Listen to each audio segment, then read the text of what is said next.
really nice for Claire to remind me that now I'm just mid-career.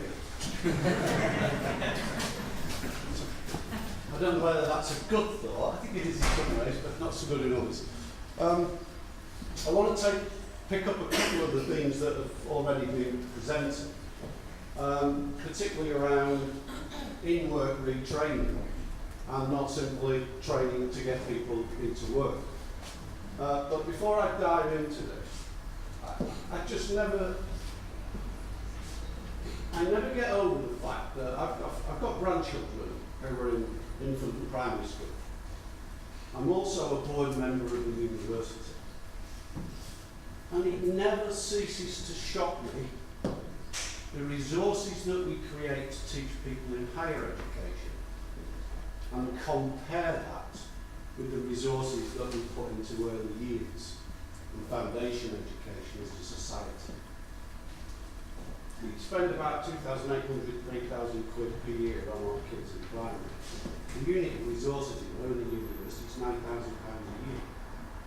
We have one Oxford college in this country that's sat, because of its requests and its commercial income, that is sat on more than £1 billion in its balance sheet for its reserves. One Oxford college. So why are we allowing our organisation to continue to charge students £9,000? Because that's a very political statement, somebody who works across the spectrum. But we don't seem to have got our education system upside down.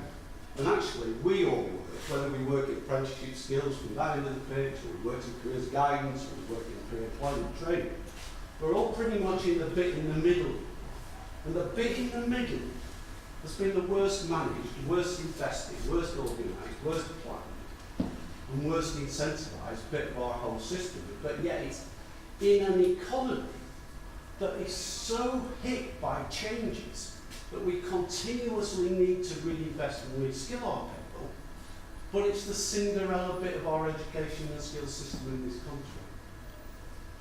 And currently through the universities, or actually a number of universities, working with a number of organisations in China.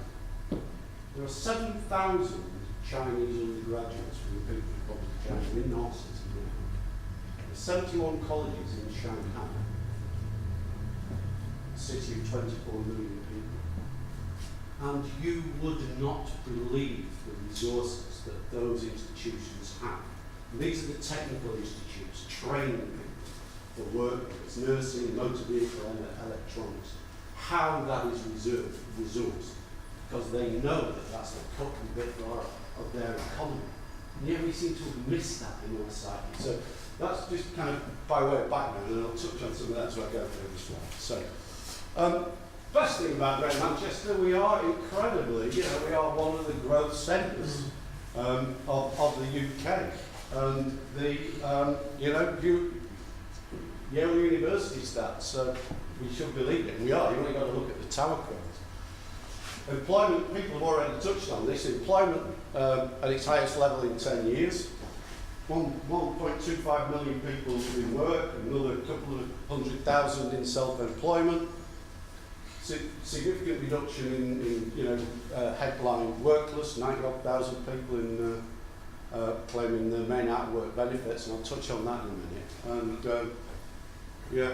but we've still got an awful lot of our people claiming benefits, and most of you know those stats better than me.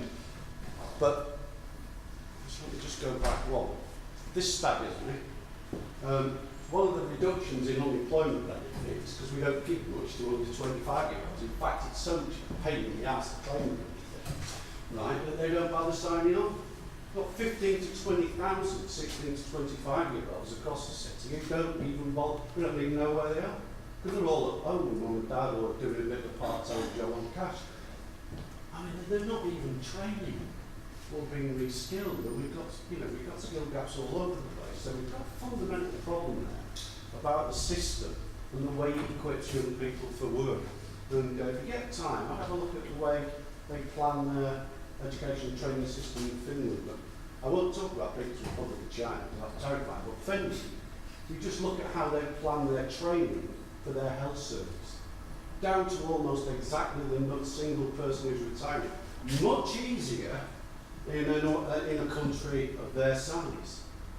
I think it's very difficult to do something on a 70 million population across the UK, but you could start to do something really serious about skill shortages in an area like Greater Manchester, where you can get all the NHS chief execs from the health trust in a single room and have a single conversation with the 10 or 11 college principals in the city. You can't do it nationally, you can start to do it at Manchester level. And I think we've got to wake up and just start challenging each other as leaders of public organisations in the city on some of those things. We tend to have a voluntary system and let these things happen nicely in the UK. We've got to get pretty serious about some of these things. So that's just a graph of kind of the main kind of benefit thing. This is, and I don't want to steal Matt's, but this is the tough bit, isn't it? The employment support allowance. And that huge number of people who are kind of claiming health-related benefits, and we just can't persuade, cajole, don't like to use some of the phraseology that's used, to kind of make those people feel that they actually can return to work without dropping off a cliff. And recent trends in employment, obviously we all know we're drifting up towards higher level skill. But what's really interesting, I think, and this is the big government challenge, that after the recession we expected kind of productivity to go like that, and it's gone flat. And it comes back to this issue: we've got more and more people in kind of low wage economy, and yet we've got huge areas and huge skill shortages at medium and higher level skilled jobs. And we've still got an awful lot of people in industries that are declining.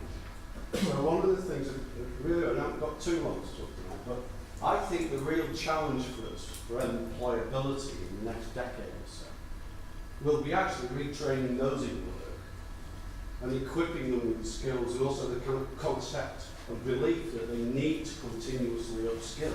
We talk about lifelong learning, but we have nothing like a lifelong learning system, and we've got to build one quickly, because otherwise the problem isn't going to be those out of work struggling to get into work for whatever reason. The issue is going to be keeping those in work into the next job, I think. So, a killer stat. You should always have a killer stat in your presentation. That middle bullet. The EU 14 countries contribute a higher proportion of higher skilled workers to our UK labour market than the UK itself. Ouch. I mean, I didn't believe it when I read it. I had to read it 3 times. I've pinched some of this from the team in the Department for Education who are working on the National Retraining Scheme. Then the final bullet point here is 35% of UK jobs could be replaced by robotics and automation. So we've got a challenge, have we not? So, I don't want to go through this slide. It basically talks about the impact of robotics and automation. What I want to get onto is, I think this is quite interesting, because this figure is, where are you in terms of jobs, as to whether that automation and the information technology is going to place your job at risk. And I think manufacturing is really interesting, because there's no doubt there's a share of GDP is going up. Our manufacturing industries have become more and more and more productive. Some of our car plants, as we know, are some of the finest in the world. But actually, the car production has doubled and trebled over the last 15 or 20 years. It actually employs less people than it did, despite the fact it's manufacturing 3 times the number of vehicles. So, I only see that continuing. Equally, the human health and social care sector, because of our aging population, is going to grow. But one of our great problems is that our young people, for whatever reason, don't want to work in that industry. So we've got, I don't think, it's not about forcing people into doing things they don't want to do, but there is going to be some hard decisions to make, I think, as a society around opportunities that exist. So, I talked a little bit about the adult education project, conscious of time, but at the moment, and it comes back to a couple of comments that were made by the earlier speaker, that the system, we have a great system in this country for your access to adult education as an over 19, and it's entirely predicated on what you haven't got in terms of qualification, rather than what you actually need to reskill. And, you know, and the reason the government have done that is about rationing funding.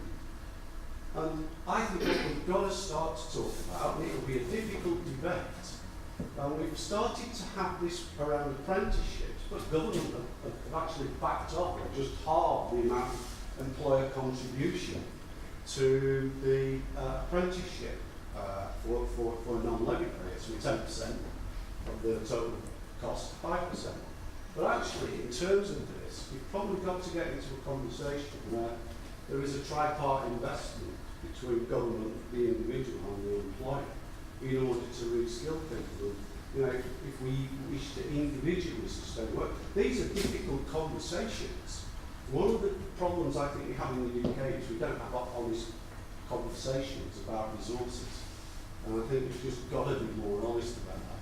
You know, there isn't a bottomless government pot. And actually sitting back and saying we need more funding in this stuff we've done. I think there are some big issues about employers. And you know, some of the work we've got and some of our very large international organisations who are operating here, who are doing very, very little about the investment in their workforce. I think there's a tough debate to be had. So we end up with this kind of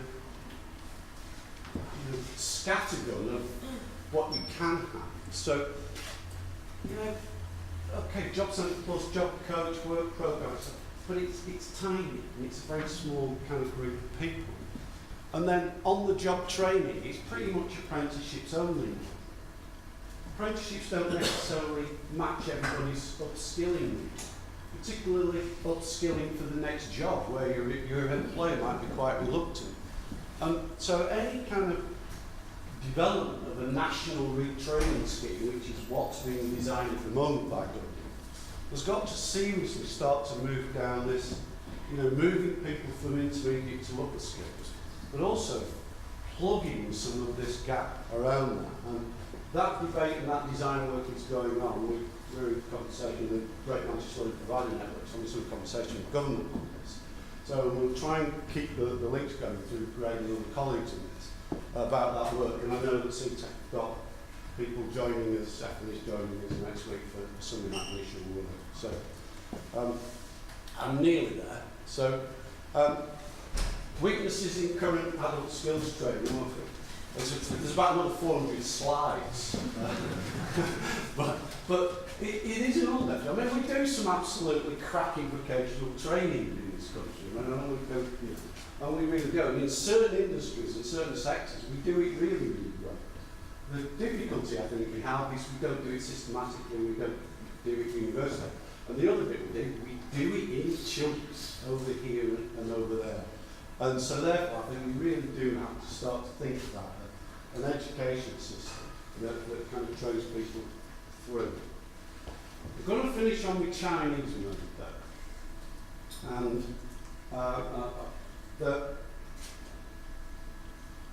in Shanghai, the 71 colleges of technical education,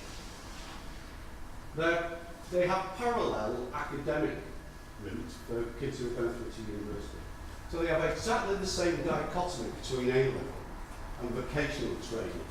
As everybody aspires to go on to university and do A-levels, they struggle to recruit the youngsters. It feels very familiar if you were a college principal in Manchester. They do anything would say the same thing. But what really did stagger me was that if you're at and they organise their colleges not in general terms, they're very, very vocational specific, so it's a nursing college.